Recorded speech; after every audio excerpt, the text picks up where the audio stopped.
So today we're talking about Tesla's full self-driving technology. This is one of the most exciting developments in the world of electric vehicles and the world, frankly, as it's one of the leading efforts towards real-world AI. A few days ago, the latest version, FSD version 11.3, was released for testing to a group of non-Tesla employees. This version is important as it represents a step change in unifying the various software stacks for city street navigation, highway driving, and parking lots. Today, we're going to find out if this is a significant improvement or just another in a line of minor improvements. So just a quick background, FSD is a set of features that allow Tesla vehicles to navigate themselves. While today it still requires active driver supervision, as you'll see, we're getting closer and closer to the day of autonomous driving.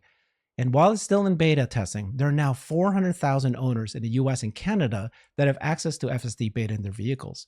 And while it's not yet global, the program has seen an increase of 250% in only 4 months, despite it costing $15,000 in the US if you buy it outright, or if you buy it monthly subscription, you can buy it at $99 or $199, depending if you have enhanced autopilot.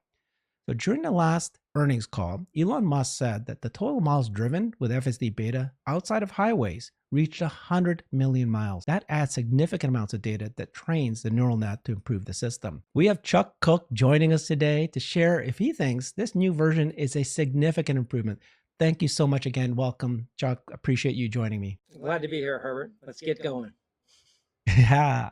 So Chuck is an airline pilot and is one of the most well-known beta testers of Tesla's full self-driving software. He is likely the most popular YouTube channel where he's been testing this capability. Elon himself has addressed Chuck at the annual general meeting and said that they even have a term called Chuck's unprotected left turn. All right, let's get brighter.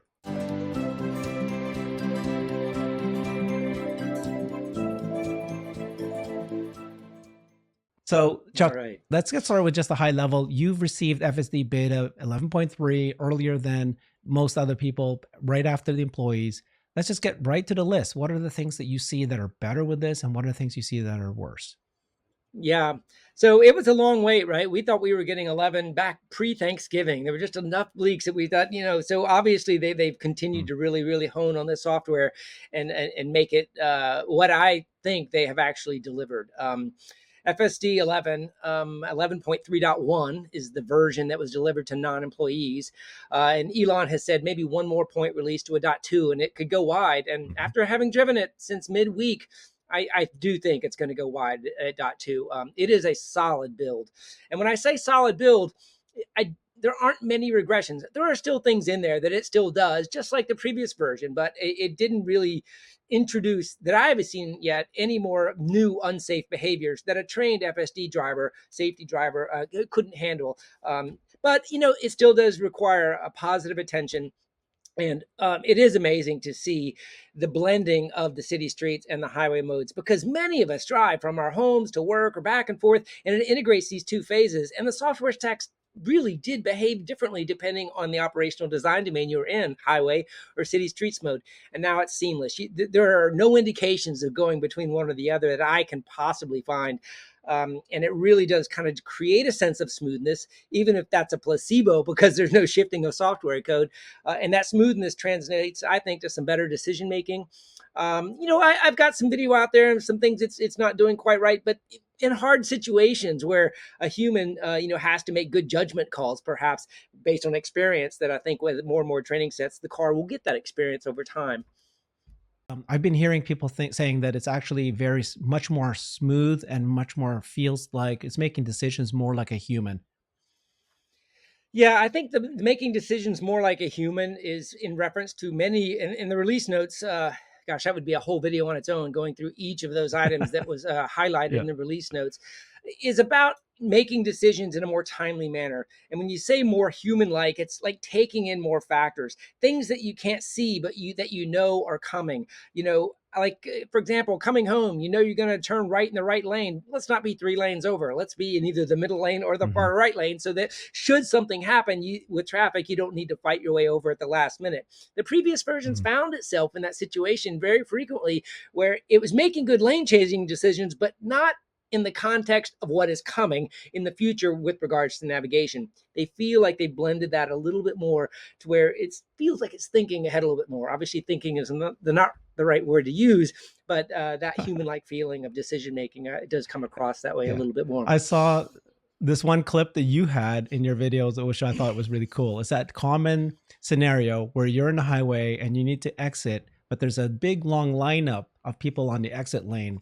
And then you as a driver need to decide, are you going to go way in the back, just go take your turn and wait the whole time? Or if you find yourself moving along, you need to find a little gap and you need to kind of politely get in there, or not so politely get right in there as soon as possible so you can still make your exit. And I was very impressed with what FSD did, where it kind of like waited till the very end. It kept searching for the spot, and then right typically in front of a semi, it finds a spot and went in, right? Yeah, it did work. And I kind of, and maybe I didn't use any curse words, but I think I said, I think I was kind of a butthole to the drivers in this lane, because here's this Tesla driving by all these cars, patiently waiting to take the exit. And of course the guy in a hurry. And I'm like, read the sticker on the back of my car. This car is in training. But it did do it. So I'm not going to say, it didn't. And it did. I wonder if that semi hadn't created that gap, would it have stopped on the highway and waited, or would it have bailed and continued? I haven't had a scenario yet where it ran out of options and had to continue yet. But it did it. And you know what? It did it hard and aggressively. I wish it had done a little bit sooner, like a human would. But then in all the comments to that post, there were people all over the world saying, looks like an Italian driver, looks like a Miami driver, looks like a New York driver. So obviously that is, not necessarily not human-like in some parts of the world, but perhaps in a more rural part of the country where people are a little bit more patient, it probably wouldn't be something that everyone would like. Yeah, no, I thought it was good. I thought it was really good. Okay, let's go through your videos and, what was your first video that you did and what you saw, and any of the key highlights that you want to point out. And it needs to stay in this left lane and get over. Hey, it nailed that one perfectly. So that felt just right, because now I'm in the correct lane. Yeah. So I did get the release, believe it or not, while I was in Orlando on a work trip, and my car was in a parking lot, and the whole update came over the air over cellular, which is kind of cool, right? You don't have to be on Wi-Fi. So I didn't have my full kind of setup. I didn't do my UPLs. I didn't do my local. So I was just kind of stuck in highway mode. But Orlando has got a lot of construction and a lot of highways. And I was just jumping out there creating city to highway modes. And, it did really, really good merging on and off. And I think that I found a few scenarios at some intersections to where I disengaged. In my first disengagement, there was that new voice annotation feature. And I'd seen it in the employee releases. And really, although it takes a little getting used to hitting the button at the right time, thinking of something that is succinct and descriptive in those few seconds you have, and then hitting the button again to stop it.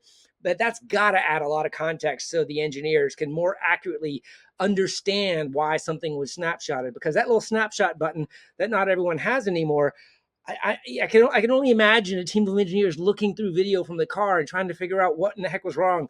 Just a few words, it should add a lot of context to it. I'm shocked. So I'm really excited about that. I'm shocked that they have that feature. So this is that feature that you are an FSD beta tester and you can press a button and say something verbal and it records it. Who's going to listen to this? I mean, how many people are doing this? It's unbelievable that they even implemented something like that. So they listen. They listen to, Is it just a handful of you, or is it everybody who's doing FSD beta? Unlike the snapshot button that was removed. Now, maybe we don't know yet, right? Because I still have the snapshot button, but everyone that was not in that, I don't know where the line was, but they kind of say with the first group that had it a couple of years ago still have the snapshot button. And then most of the people kind of around safety score users didn't have the snapshot button. Okay. I wonder if this same voice annotation feature, when it goes wide, will have that same sort of boundary, or are they thinking that this is a better way of collecting large amounts of data? And who knows, what if they do like some sort of language model on top of these video clips and look for things? That would be fascinating if they're that. They can do sentiment analysis, right? Yeah, this is great. I can only imagine that there's going to be some real gems in there for the team to hear. They're going to come across those voice clips. A blooper reel would be hilarious to see, because what people say in their cars, I think, would surprise many others. But for those of you waiting on it, the one point I have is you have to hit the button while it's on the screen. You know, if you wait 10 seconds and it's gone, you can't go back and annotate it. So you got to be kind of quick. And then you press the voice activation button while that display is on and it starts recording. It will record 10 seconds or until you press the button again, which stops the recording. It took me a little while to realize I could stop the recording and not continue to just record the full 10 seconds if I didn't need it.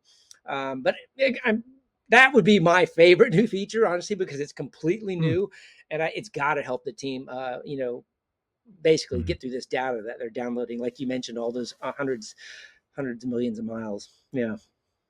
Let's go through the list. Tell me the things that you thought was great, what you tested and what worked. Yeah. Okay. So I have, as of this morning, tested my unprotected left. I am posting the video. It'll probably be live by the time this goes live. And I'm going to say it was good, but different. I could tell there was different software running. It made very, very good decisions. And I think, I hate even saying this because I'm speculating, but it felt like it could see further. On the previous builds, it was kind of taking the brake off and then it would see a car and it would stop. It didn't do that today. It actually waited until the obvious gap that I was even thinking it was going to go through, and then it proceeded through. So either they put another pause in there or it's seeing further and making better decisions. And then going into the median, it was much more aggressive on getting on the far side of the median so the tail of the car wasn't sticking out at all. And it felt really good. There were a couple bloopers in there, but this is a .1 release, so we'll work through that. But I could definitely tell it was different software. As you would expect, going from 10 to 11, even though the single stack perhaps wasn't what I was testing there on the highway mode. City streets felt a little different too. Some other things that you're really going to notice is we've all kind of known the Navigator and Autopilot, features, bugs, where when a merge lane, the line goes away and the car kind of fishtails to find the middle of the new wider lane. All that is gone. It hugs the lane line. It proceeds through. It doesn't matter if it's a merge lane coming into one or not. That is much, much better. It still does kind of come into a merge without using a blinker. And I've had some people say, well, you don't need to use your blinker in a merge because the lanes are coming together. I'm like, that's a good question. Maybe a blinker isn't required. I know when I drive, use a blinker when I want to merge so people know I want to get over. Some of the things like that are interesting. There are some new features in the settings with regards to the lane distance keeping is gone. The 2, 3 through 7 completely gone. They replaced it with a chill, an average, and an aggressive mode, which basically is the old, do you want to just sit there and not do lane changes based on speed? Do you want to do occasional lane changes when the car in front of you slows down? Or the aggressive is, go around it quickly and stay in the passing lane. That they've replaced those. And there's a new feature also called it's basically minimize lane changes, and it's a slider that only applies for that specific drive, and it does reset. And I think the verbiage says we'll only do lane changes for safety or navigation reasons. So that means it doesn't matter if they're slowing all the way down to 10 miles an hour, you're going to stay there and then speed back up in the lane unless it's a safety or a navigation related change. So another feature to play with when you're in highway mode. I love all these. These are so amazing. And then what about I've heard that and I've seen your videos where just the visualization is so vastly improved. No more red lines to tell you where the curbs are, much more clear blue, kind of telling you guidance of where it's headed. And then it shows the deceleration, right? So it tells you where it's going to slow down and stop. What were the other things you saw? Yeah, that's a really good point. The visualization did drastically change from the previous version, which of course you remember was a huge change from the very, very first version when it was just dots, right? So they've really evolved this UI over the years. Yeah, the what I thought was drivable space markings, which used to be red, are gone, and they're just kind of these blended gray tones again. So it's kind of putting the probabilistic nature of determining drivable space into gray. The yellow lane lines are still there, so they're visually mapping yellow lane lines. And of course, the white lane lines are also being marked. It feels like the field of view that they're trying to put in the display has shrunk a little bit. When you take your display and spin it around, it feels like it's kind of got blinders on. Like, I'm not even going to try to show you what's out there. And on the previous version, I felt like they were putting in some blurriness out there. That has gone away. And when you watch my UPL video today, you may notice I used to spin my screen around so you can see the cars coming. that range that it shows is shorter than it used to be of the Hmm. visualization. Slight subtle change there. Uh, the what we used to call tentacle, I don't think is appropriate anymore because it's more of a projected drivable space blue line in front of it's about the full width of the car. And as you mentioned, inside of that drivable space, it shows some deceleration chevrons and a stop line where it projects the car will stop based on the deceleration it's applying at the time. I'm not sure I'm completely in love with the blue line yet, but I am in love with the Mm. chevrons and the things like that. And I do love the stop line, but it's just a UI. You'll get used to it. Knowing where the stop Mhm. line is and how it's decelerating is very, very helpful. If they were having deceleration, I guess I wish they would also have acceleration, but I'm not noticing that as much. Let me think if there's any other features in the UI that. Oh, there's one great new feature that they put in the upper center of the display, and it's essentially what the car is doing. And Dirty Tesla has even noticed a new one, waiting for bicyclists. Oh wow! So the car was Wow. stopped and you didn't know why. Most of those were in the lower left-hand corner of the display in little ovals before. Now they're putting them right front and center in the upper left. Changing lanes for route, changing lanes into a faster lane. All of those Wow. notifications are in the upper center now in much more prominent display. There are also some Okay. speed changes around the speed limit sign that they've changed. Like, if you scroll all the way up to the maximum speed, there's a little bit of a blue halo around the speed limit sign. So I think this is kind of getting close to, the Nitza, recall about, Hmm. how much faster than the speed limit should you allow an autonomous car to go. And they're warning the user about the speeds that are set.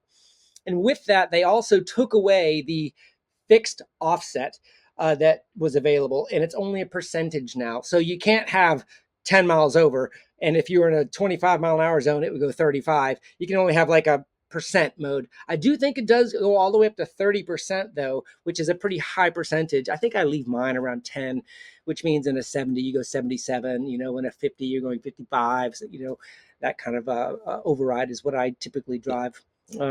Yeah. This release is going to resolve the Nitza issue. There they call it the recall, of course. But they pause offering FSD beta to new users, correct? And then, do you think that this will make everything just get back to normal again? Well, the release notes definitely addressed all four items in the Nitza, use air quotes, recall, which means I think that is their intent, that it did address them. Now, Okay. whether or not there's any sort of satisfaction or any sign off, I'm not Hmm. sure if Nitza has to Yeah. say they agree or not.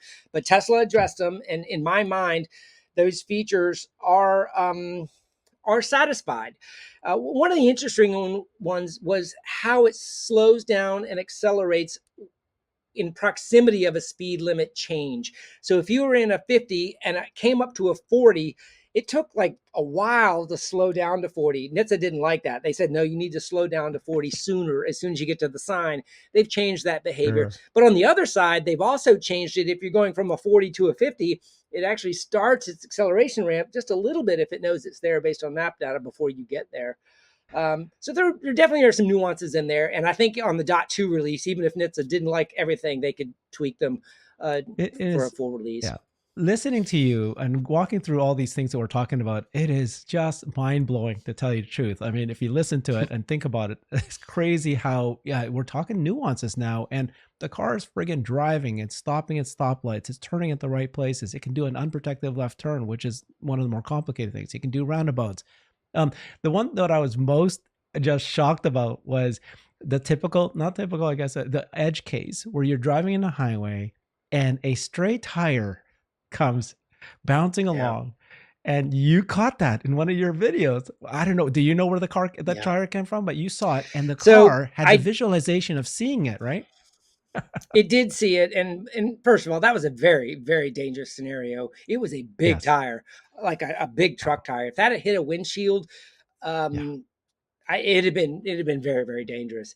I saw it pretty early, and at first I thought it came off of a car in our lane of traffic. I went all the way down to 5K resolution and found that tire came from the other side of the highway.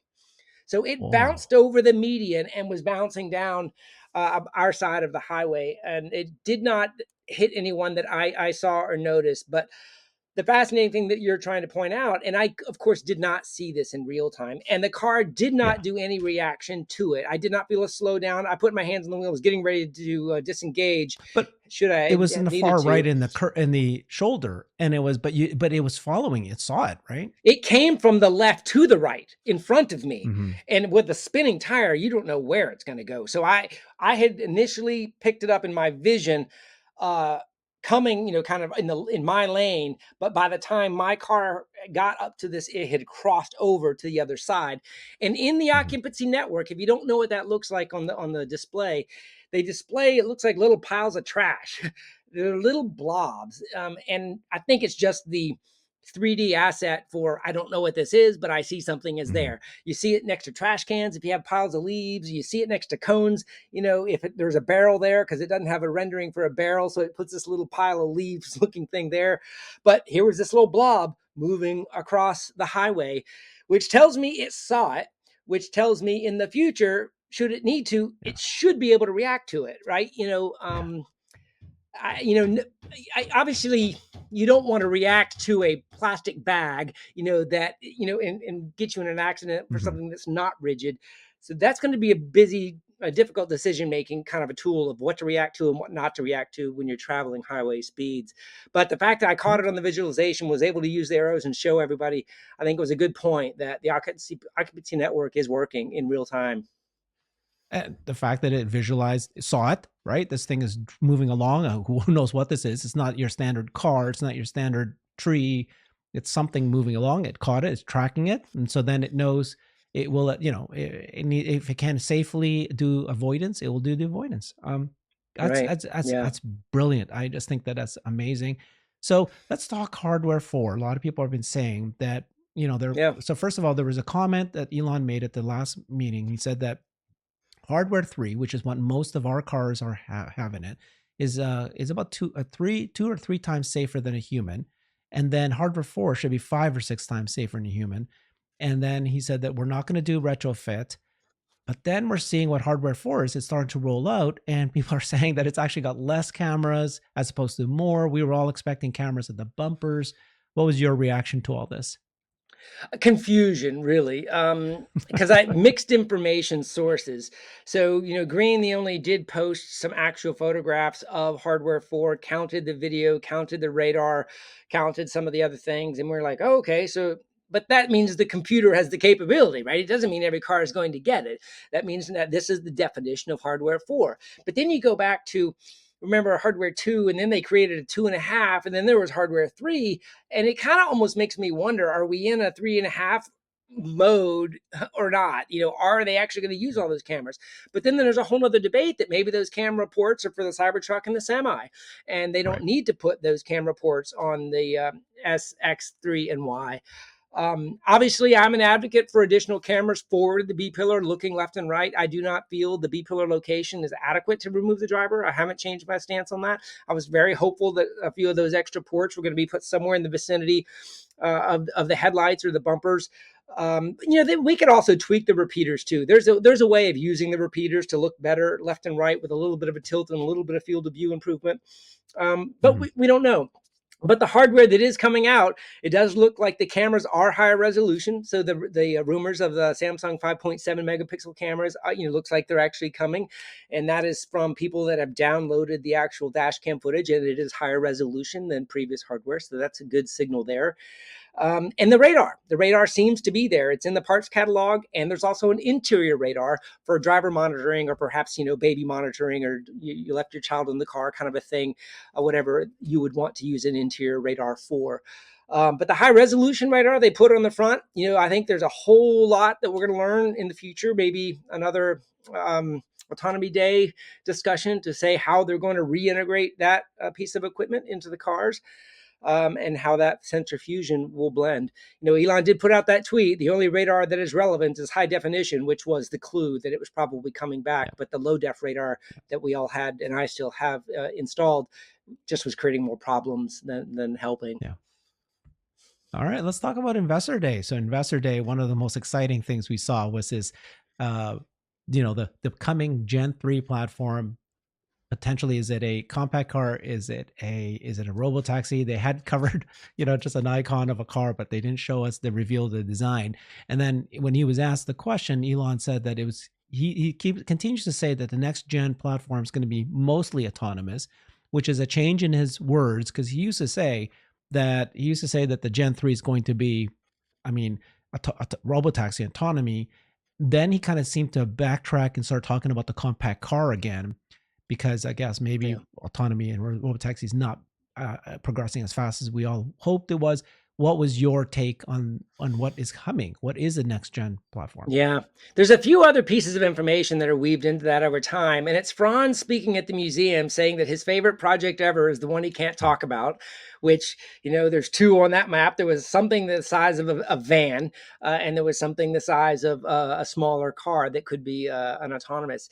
And the other thing to remember is they keep calling this a platform, not a vehicle. And Hmm. typically when you're using Hmm. platforms, you're thinking, put whatever you want on top of this and it can do that. So we could Yeah. put a $25,000 car on top of this platform, and or it could be a robo taxi that doesn't have a steering wheel on top of this platform. So they can still Yes. weave that line of thinking in there. The autonomous thing does kind of make me think they're focusing on that a little bit more, and it was huge about cost, right? So their number one thing on the Gen 3 platform, that it was going to be 50% cheaper to make, which Yeah. ultimately does allude down to that $25,000 price point that's achievable for the addressable market. Um, it kind of makes us wonder on hardware, 3, are we left out in the cold with not having autonomy? But that's obviously just wondering, right? He did say no Yeah. retrofits, and no retrofits means you're not getting that processing power. And it's been very clear why. Yeah. It just won't fit. The harnesses and the plugs won't work. So I think there may be, well, there's always FOMO in Tesla world, right? You always want the latest and greatest and the newest. I don't have my Cybertruck yet, but I can't wait. That'll be my hardware 4 platform whenever it comes. So I'm not going to go out and chase an S or an X to Oh, drive hardware yeah. 4. I'll be waiting on Cyber. Well, just to be clear, to clarify, no one has said yet that if you have hardware 3 that you're not going to have autonomy. No, he has not said that, but the 2 to 3 times safer and what regulatory will probably allow, and the fact they're focusing on next gen platform to be mostly about autonomy is leading me to feel that way. But you're right. You can hold out Sure. hope that it does mean it could. And I honestly think you could have autonomy on hardware 3 if you constrain the Yeah. operational design domain. And I've always said Exactly. that, if you take out the Yeah. hard things and make it constrained to Yeah. easy stuff, meaning great Yes. visibility, it can do it. I really do believe it can get Yes. there. Exactly. That's what I'm thinking too. A certain geofenced area, certain rides only, certain times of day only. But doesn't mean that it's going to be zero. He needs to, because we paid $15,000 for this thing, and he promised, with using his statements that he made in the past. So, okay. Well, I'm not harping on this. I think at the end of the day, we're making progress. Whether it requires new hardware, of course, it's going to always have new hardware. So that's great. But Yeah. thank you so much, Chuck. This is great. This is Yeah. what I was hoping for. A quick update on Great. all things new. You're the guy that gets it. You're watching history as it unfolds step by step. You're the first one to play with it. Everyone, you follow Chuck on YouTube. He's got his great YouTube channel at Chazman, Chazman. And hopefully you got a little brighter today. Thank you for the quick update, and appreciate you spending time with us. Thanks, Chuck. Yep. Glad to help. Thanks, Herbert. Have a great day, everybody.